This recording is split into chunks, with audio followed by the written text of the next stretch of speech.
ወገኖቼ እውነት እንነጋገር ከተባለ ክርስቶስማ በዘበኛ ይባረር የለ በዚህ ዘመን። እውነት አሰብ በራችንን እንዘጋና እኛን የመሰሉትን እንጠራና አንጥራ እያልኩ አይደለም።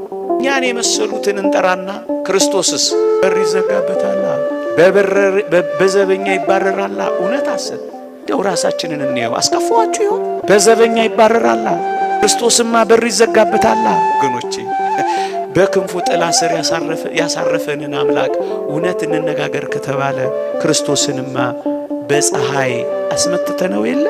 ፀሐይ ላይ አናሰጣቸው። እነሱ እኮ ክርስቶስ እኮ ናቸው። በፀሐይ ላይ ያሰጣችሁታል።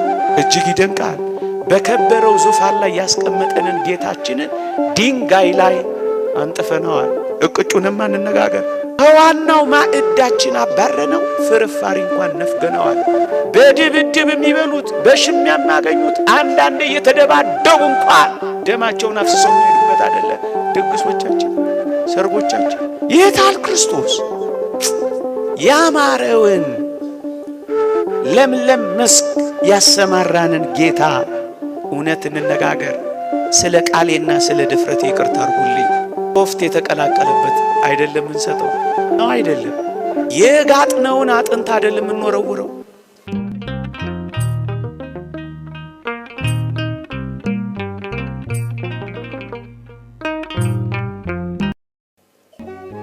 ዋና ርዕሰ ጉዳይ ነው፣ ግን ደግሞ ብዙዎቻችን ችላ የምንለው በቁም ነገር ያልያዝነው አንድ ርዕሰ ጉዳይ አነሳለሁ።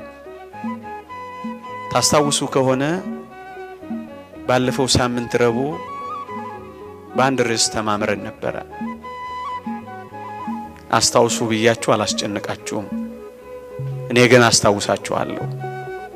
ክንፍ የሌለው ወፍ ብለን ስለ ጾም ተምረን ነበር አይደለም?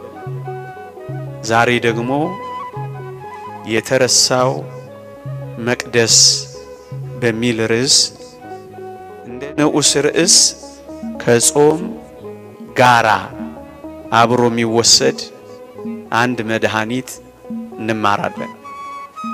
እግዚአብሔር ከሁላችን ጋር ይሁን።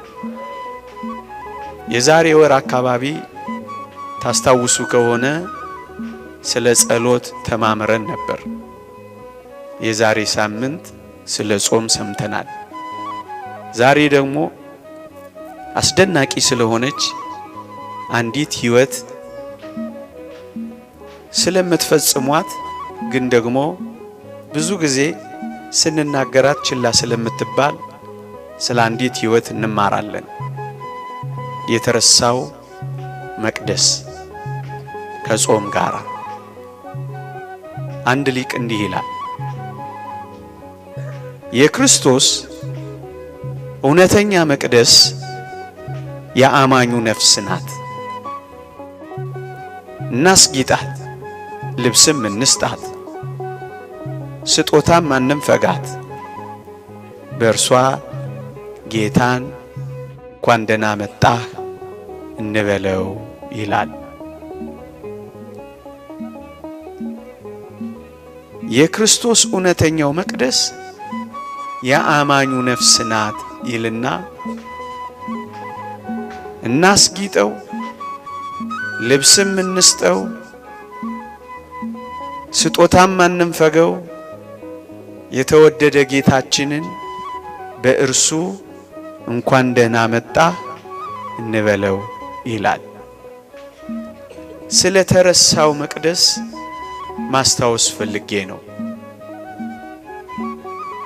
ሕንጻ ቤተ ክርስቲያን መቅደስ ነው። ማህበረ ምእመናን ስብስባችን መቅደስ ነው።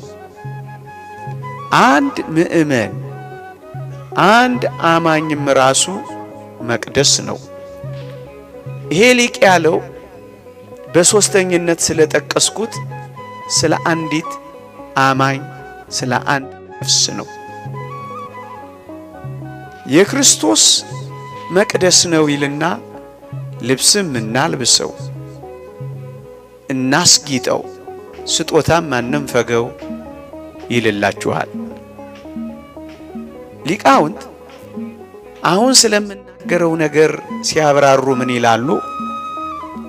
እግዚአብሔር ከርሰ ነዳያንን የነዳያንን ሆድ መቅደስ አድርጎ የሚቀበላት መባ ስጦታ ምጽዋት ናት ይላሉ። እዩ እግዚአብሔር በሰጪ አድሮ የሚሰጣት በድሆች ሆድ መቅደስነት ደግሞ የሚቀበላት ልዩ ስጦታ መባ ምጽዋት ናትና አንዱን አማኝ እናስጊጠው፣ እናልብሰው፣ ስጦታም አንንፈገው ይላል። ወገኖቼ የእግዚአብሔር ቤተ መቅደሶች ናችሁ የሚለውን የቅዱስ ጳውሎስን ቃል ያዙና እላይ በመግቢያዬ ላይ ያነሳሁትን የሊቁን ሐሳብ አጣጥሙት።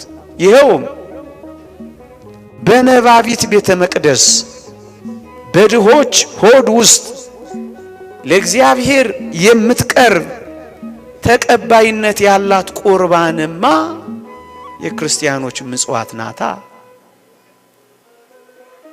እንደ ስጦታ የሚቀበላት በሚናገር መቅደስ በአማኝ ነፍስ ሆድ ውስጥ ሆኖ የሚያሸታት መልካሟ ቁርባን ምጽዋት ናት ይላሉ አባቶቻችን። ወገኖቼ እጅግ ደስ ስለሚለው ስራችን ጥቂት እግዚአብሔር ይመስገን በዚህ ዘመን ያረጀ መቅደስ እያደስን ነው። እግዚአብሔር ይመስገን በዚህ ዘመን እግዚአብሔር ይመስገን የፈረሰ መቅደስ እየሰራን ነው። እግዚአብሔር ይመስገን በዚህ ዘመን ባለፉት ጥቂት ዓመታት እንደምታስታውሱት በጅጅጋ እንኳን 5 በአላውያን በአረማውያን የተቃጠሉ መቅደሶቻችንን በአንድ ዓመት ውስጥ ሰርተናል። እግዚአብሔር ይመስገን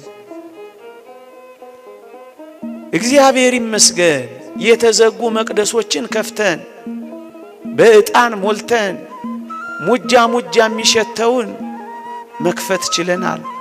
ብዙዎች የተዘጋ እየከፈትን ነው። እግዚአብሔር ይመስገን ሰው የሌለባቸውን እየጎበኘን ነው። እግዚአብሔር ይመስገን ለቤተ መቅደስ የጎደለውን እያሟላን ነው።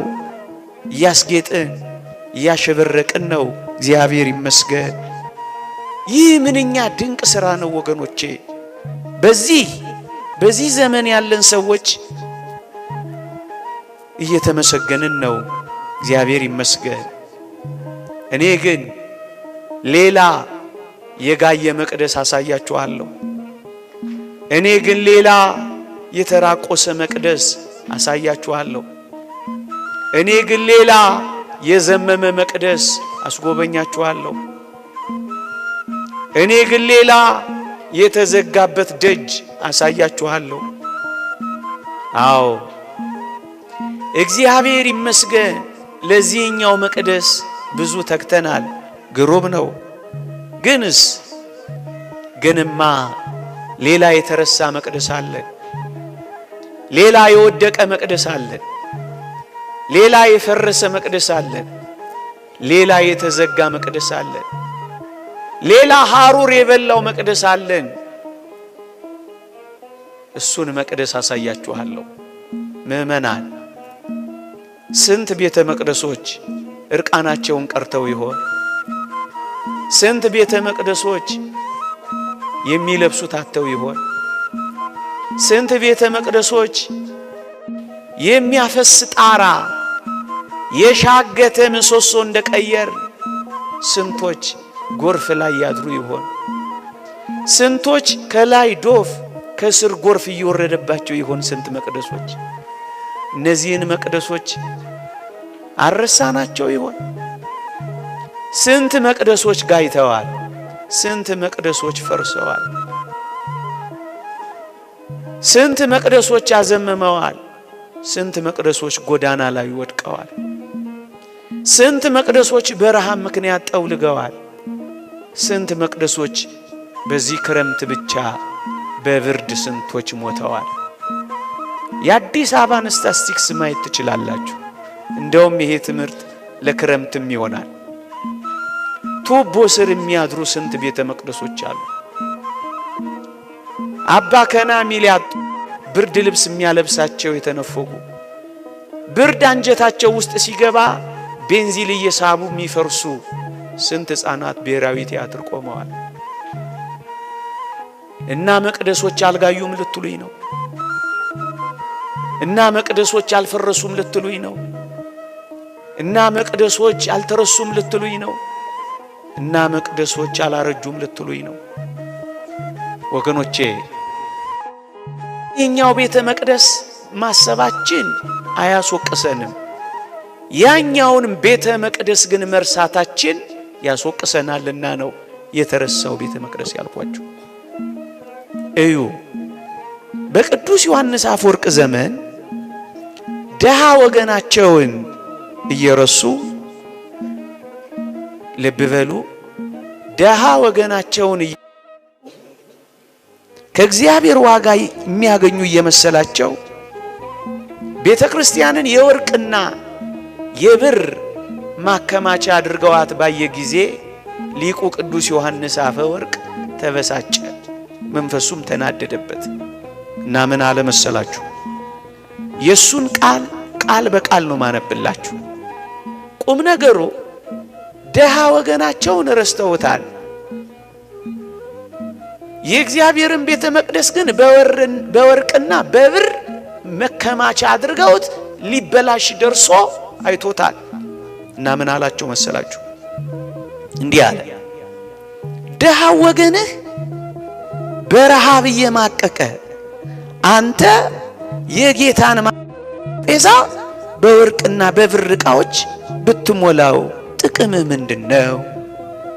ነገር ግን አስቀድመህ ደሃውን አብላው፣ ደሃውን አጠጣው፣ እንዲሁም አልብሰው ይልና በመቀጠል ማዕዱን መንበሩን ፈለከው መልክ በወርቅም ይሁን በብር አስጊጠው።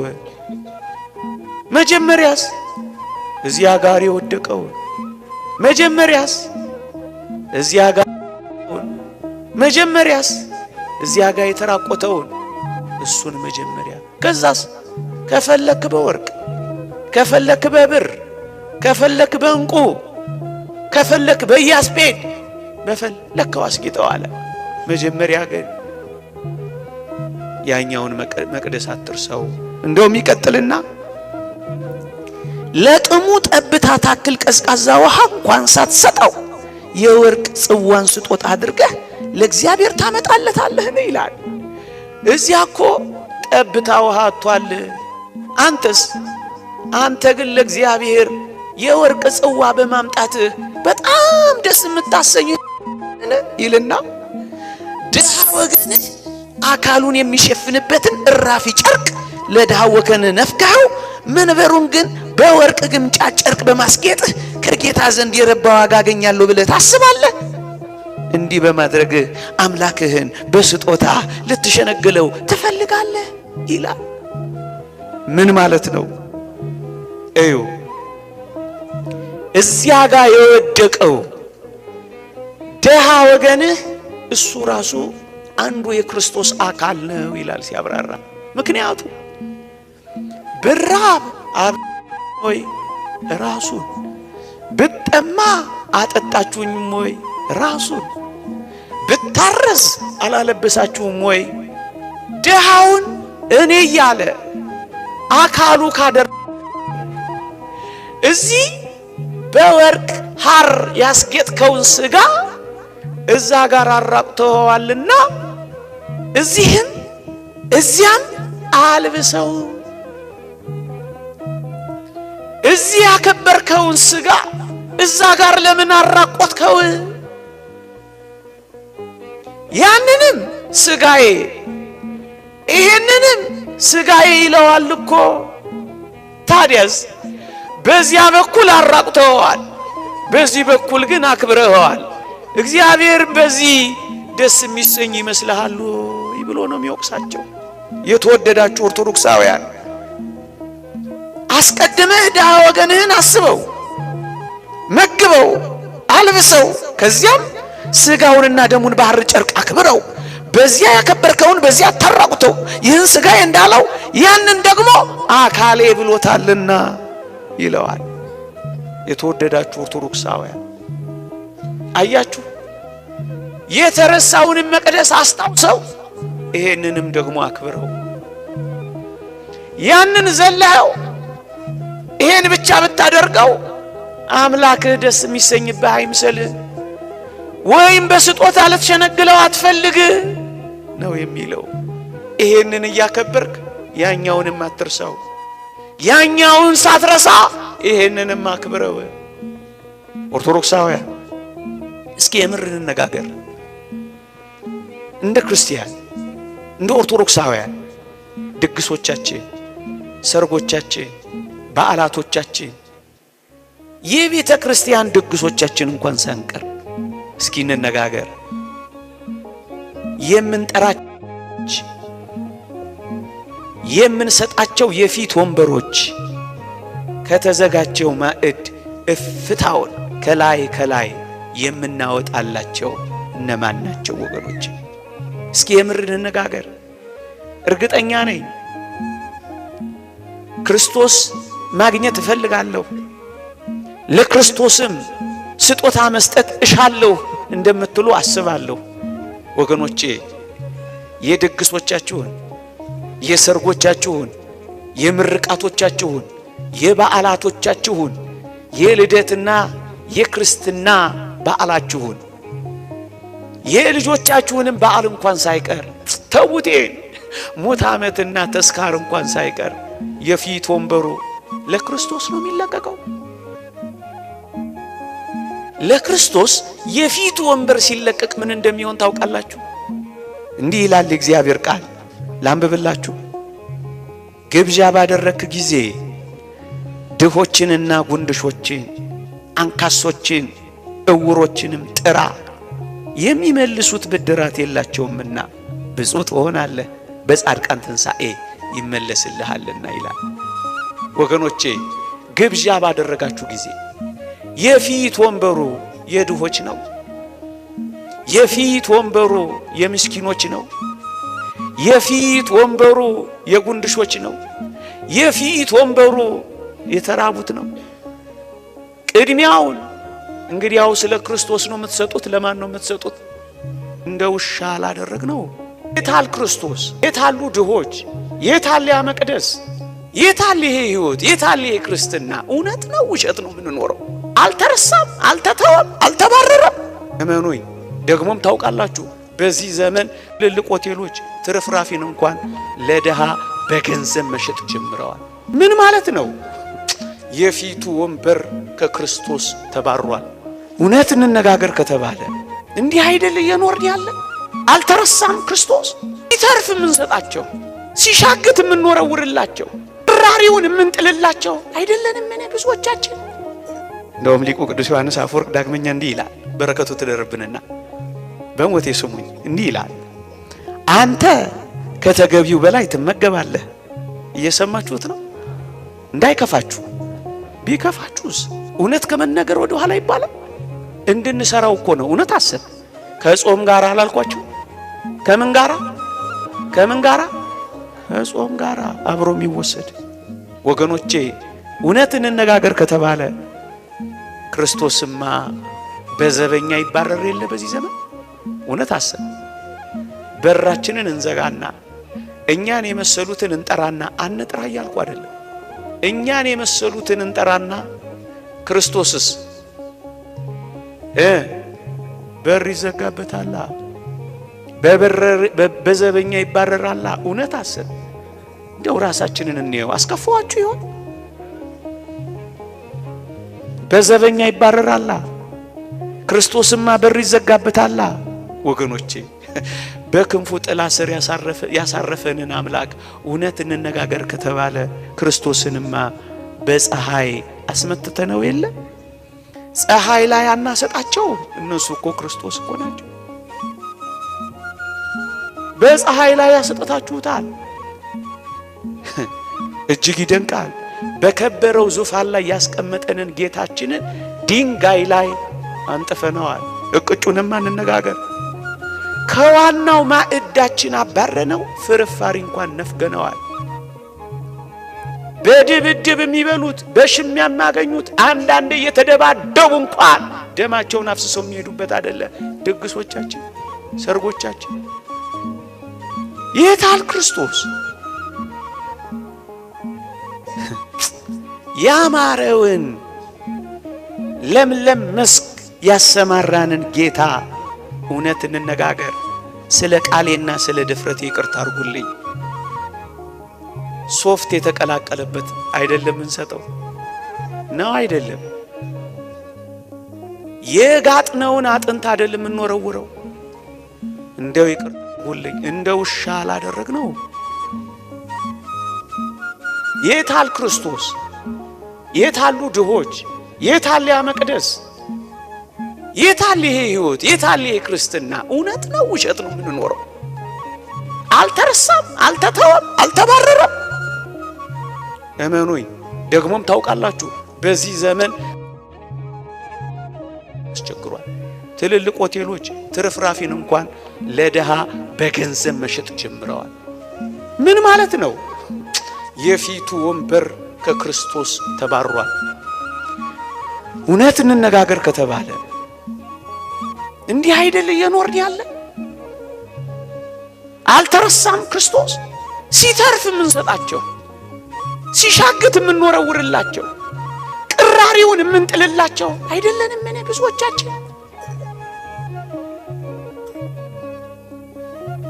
እንደውም ሊቁ ቅዱስ ዮሐንስ አፈወርቅ ዳግመኛ እንዲህ ይላል፣ በረከቱ ትደርብንና በሞቴ ስሙኝ። እንዲህ ይላል፣ አንተ ከተገቢው በላይ ትመገባለህ። እየሰማችሁት ነው? እንዳይከፋችሁ። ቢከፋችሁስ እውነት ከመነገር ወደ ኋላ ይባላል። እንድንሰራው እኮ ነው። እውነት አሰብ። ከጾም ጋር አላልኳችሁ? ከምን ጋራ? ከምን ጋራ? ከጾም ጋራ አብሮ የሚወሰድ አላህ አንዳንዴ ጨጓራ እንዳይነካ እያሉ አብሮ የሚሰጡት ከጾም ጋራ። አንተ ከተገቢው በላይ ትመገባለህ። ክርስቶስ የሚያስፈልገውን እንኳን አልበላም። አንተ የተለያዩ ኬኮችን ትበላለህ። ክርስቶስ የደረቀ የዳቦ ቁራሽ እንኳን አልበላም። አንተ የተጣራ የወይን ጠጅን ትጠጣለህ። ነገር ግን እርሱ ቀዝቃዛ ኩባያ ውሃ እንኳን አልሰጠኸውም። አንተ በለሰለሰና በተለበጠ አልጋ ትተኛለህ። ነገር ግን እርሱ በውጭ ሆኖ በቁር ያልቃል። አንተ ለክርስቶስ የሆኑትን ገንዘቦች ሁሉ ጨርሶ ወስደሃል። ለምን መሰላችሁ? ከነዚህ ከታናናሾቹ ለአንዱ ስላላደረጋችሁ ለኔ ያላደረጋችሁም ስላለ እኮ ነው። የወደቀውን ረግጠ የገባው እኮ ክርስቶስ ነው። ለኔ ያላደረጋችሁም። ምእመናን ማንንም መውቀስ አይደለም። በዚህ ትምህርት ያላቸውን ለማሳፈር ፈልጌ አይደለም ወገኖቼ። ባለጠግነት በራሱ የሚነቀፍ አይደለም። እንዲህ አይነት ትምህርት ስናስተምር ባለጠጎችን የነቀፍን እንዳይመስላቸው። ባለጠግነት በራሱ የሚነቀፍ አይደለም ይላል ሊቁ አውግስጢኖስ። ይልቁንም አብርሃም ባለጠጋ ነበረ ይልና ድሃውን አልዓዛርን ከማቀፍ ግን ባለጠግነቱ አልከለከለውም ይልና ሁለቱም አብርሃምም ድሃው አልዓዛርም በጌታ ፊት ባለጠጎች ነበሩ ይላል።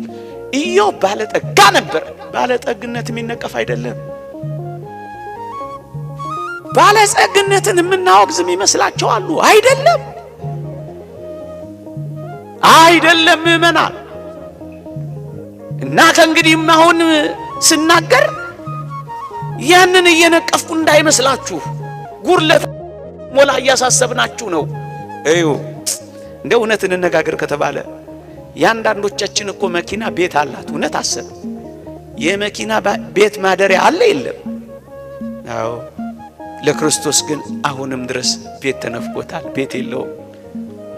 ለአንዳንድ መኪኖቻችን እኮ አቡጀዲ ጨርቅ የሚለብሱ ያማረ ልብስ ለብሰው የሚኖሩ መኪኖች አሉ። ብዙ የክርስቶስ መቅደሶች ግን ልብስ አጥተው ተራቅተው በውርጭና በብርድ የሚያልቁ አሉ። የኛ ቁም ሳጥን በቅያሪ ልብስ ተጨናንቋል።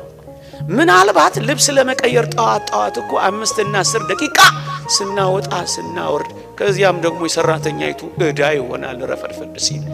የልብሳችን ክምር እንዴት ብዙ ነው! በቁም ሳጥን የተጨናነቀ አለፍም ሲል እኮ እሱ ሲያረጅና ሲጠበን እንኳን ለድሃ የማይሰጥ እኮ ብዙ አለ። ልዋጭና ቅያሪ ዕቃ የምናስገባበት አሁን ግፍ እየተሰራ አይደለም ወገኖቼ? ድሃው ፀሐይና ብርድ ይፈራረቅበታል። አንዳንዶቻችን ግን ሞዴል መኪናዎችና ሞዴል ልብሶች እያፈራረቅን ኖረናል።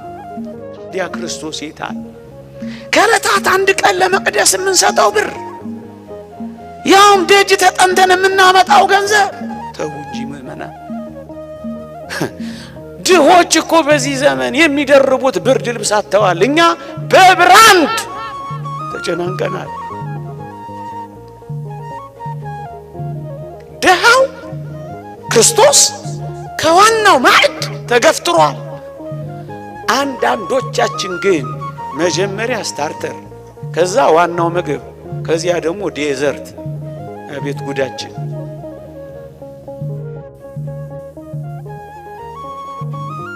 ባለፈው እንዳልነው የአንዳንዶቻችን ምግብ በጣም አስቀል ይወጣል። ጥሩ ሳሊ ያሸበረቀው ሸራም መስሏል። በልኩና በመጠኑ መኖር አቅቶናል። ፍርፋሪ እንኳን ማግኘት ተስኖታል። ወገኖቼ ታዲያ ይሄን ሁሉ ከተነጋገርን በኋላ በረሃብ ምክንያት ክርስቶስ በረሃብ ምክንያት ለሞት ከተቃረበ በጌጣጌጥ ያሸበረቀ እኛ ምናችን ነው ወገኖቼ? እርግጠኛ ነኝ ለጌታችን ለተወደደ መድኃኒታችን ስጦታ ስጡ ብላችሁ ሁላችሁም እጃችሁን እንደምታወጡ አምናለሁ። እውነት አሰብ ግን አሁን ያልኳችሁን በማድረግ ለክርስቶስ እንስጠው። መጽሐፍ ቅዱስ እንዲህ ይላል፣ እግዚአብሔርን በሞቴ ስሙኝ፣ እግዚአብሔርን እንፈራለን ለሚሉት ሴቶች እንደሚገባ መልካም በማድረግ እንጂ በሹሩባና በወርቅ ወይም በእንቁ ወይም ዋጋው እጅግ በከበረ ልብስ ሸለሙ ይላል እግዚአብሔር ቃል። እደግመዋለሁ፣ እግዚአብሔርን እንፈራለን ለሚሉት ሴቶች እንደሚገባ መልካም በማድረግ እንጂ በሹሩባና በወርቅ ወይም በእንቁ ወይም ዋጋው እጅግ በከበረ ልብስ አይሸለሙ።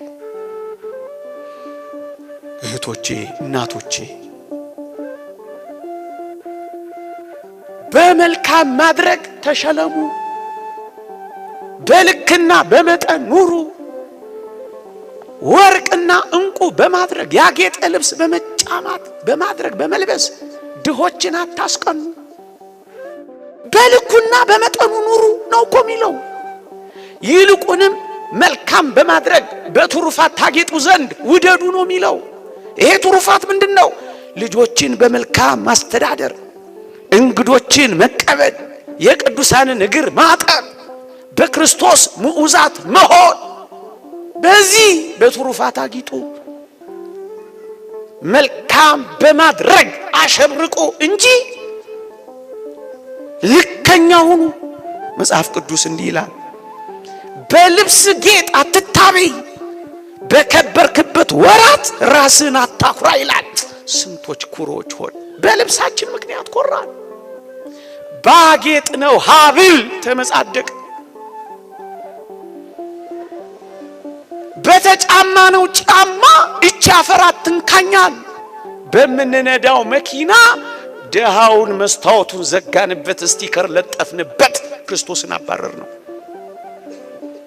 የክርስቶስ አድራሻው የት ነው ካላችሁኝ፣ በደሃ ወይም በእንግዳ ሰው ነው። እደግመዋለሁ፣ በደሃ ወይም በእንግዳ ሰው። አንድ ሊቅ የተናገረው ላንብብላችሁ።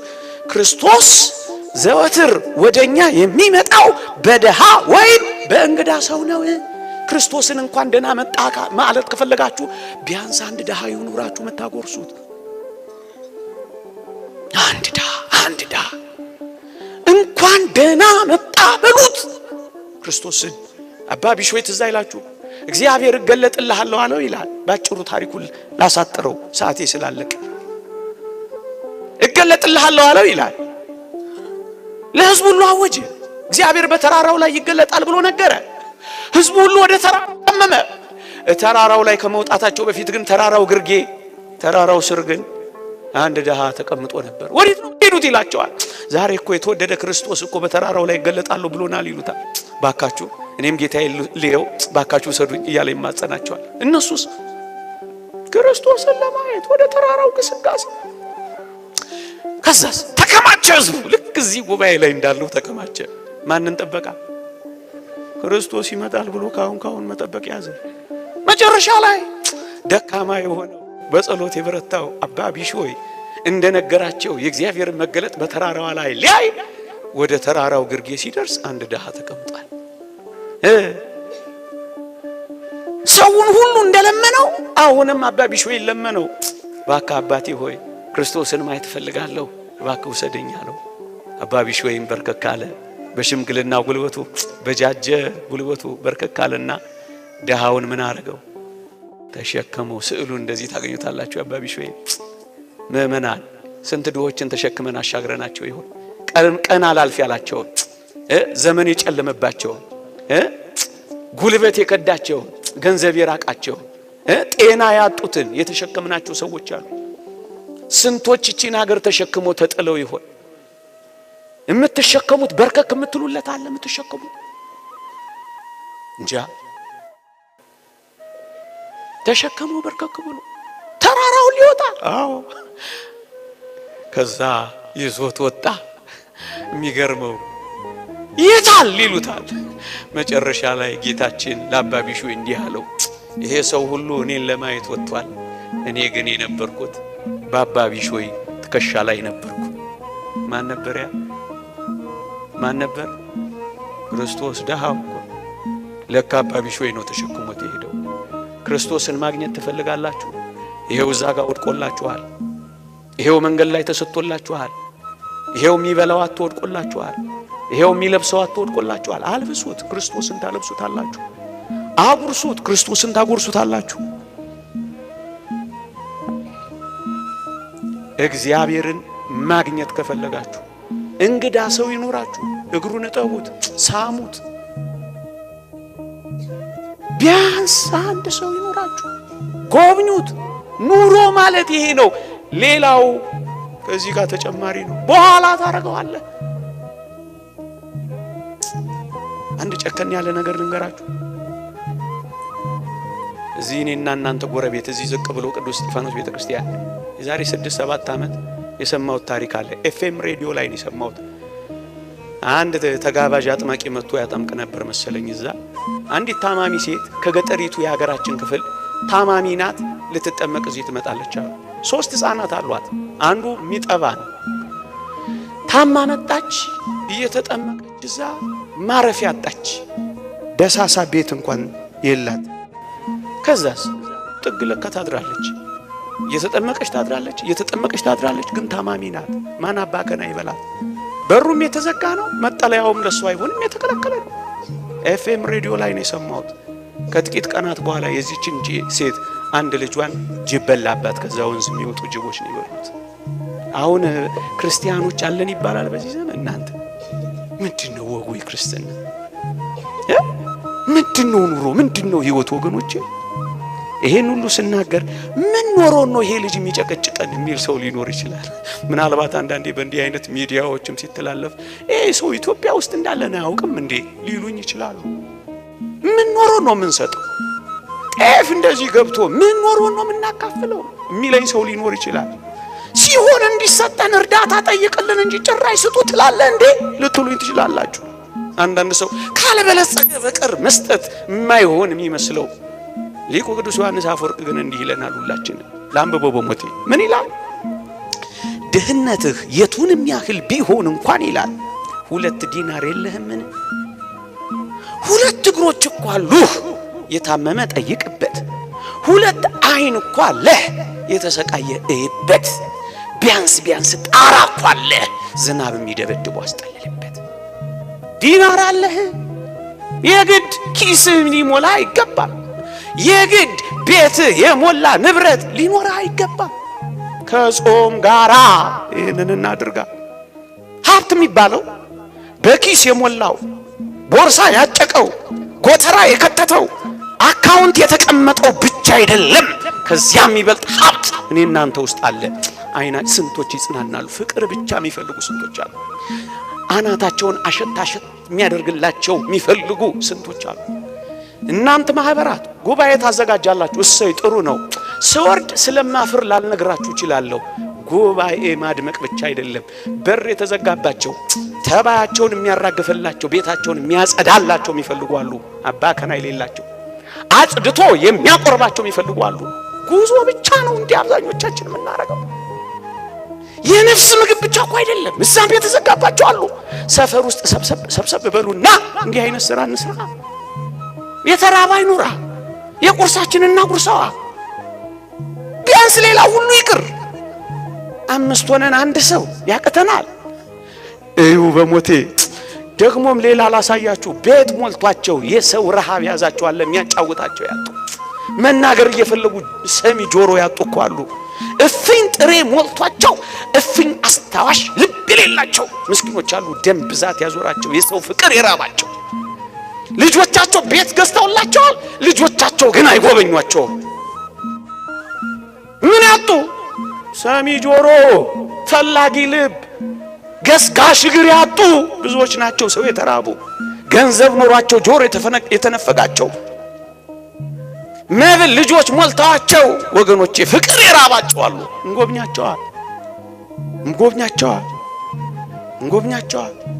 እንጎብኛቸዋል። ሐዘን ይሰበራቸው አሉ። የልጅ ሐዘን ያቃጠላቸው በወር 1 ቀን ማጽናኛ አንተ ስማቸው። ምክንያቱም መክሊት አለህ። ምእመናን ዕውቀት ኖሮኛል ገንዘብ የለኝም ያልከው አንተ መምህር ሆይ ዕውቀት ካለህ ብር ከሌለህ አንድ ነገር ንገርህ። የድሆችን ልጆች አስጠና። እዚህ ሰንበት ትምህርት ቤት ቱቶር ስጣ። ዕውቀትህን መጽውታ አስተምርበታ። ዕውቀትህ ምጽዋት ትሆናለች። ለድሆች ቤት ካጸዳሽ ጉልበትሽ ምጽዋት ትሆንልሻለች። ሌላውን ሁሉ አታድርግ። ዕውቀት ያጎበጣችሁ ካህናት፣ ንባብ ያደከማችሁ መምህራን፣ ሊቃውንት እባካችሁ ስበኩበት፣ አስተምሩበት። እያላቸው ቁጭ ያሉ እኛ እኮ ቢቸግር አባ ቃላ ቢሉኝ ነበር። ቢቸግር ይሉኛል። ቢቸግር እኮ ነው የቆምነው እኛ አሉ ሊቃውንቱ። አስተምሩበት፣ እግዚአብሔር እንዳይጠይቃችሁ። የንስሐ ልጅ ገስጹበት፣ እግዚአብሔር እንዳይዛችሁ። ብራብ አላበላኸኝም ወይ ብጠማ አላጠጣኸኝም ወይ ይልሃል። መብል መጠጥ ይሄ ብቻ መሰለ እንዴ? ወንጌል ካልነገርከው ይኸው በረሃብ አለቀ ሰው። ሌላ አዳራሽ ገባ። አስተምርበት፣ ከራስ ካስተምርበት። አፋቸውን አዘጋበት። የእግዚአብሔር መልእክተኛ ነውና ካህኑ ዕውቀትን ካንተ ይጠብቃሉ ይላል። ከከንፈሮች ዕውቀትን አፍልቅበት። ረሃቡን የእግዚአብሔር ቃል ረሃቡንና ጥሙን አስታግስበት። አንተንም ብራብ አላበላኸኝም ወይ ይልሃል ዲያቆኑ፣ ካህኑ፣ መምህሩ።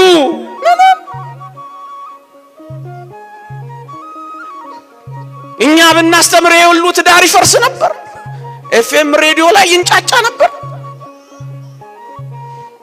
ለጠቅልለው የተሰጠን እንደሆነ እንመን። ተሰጥቶን የኛ አይደለም።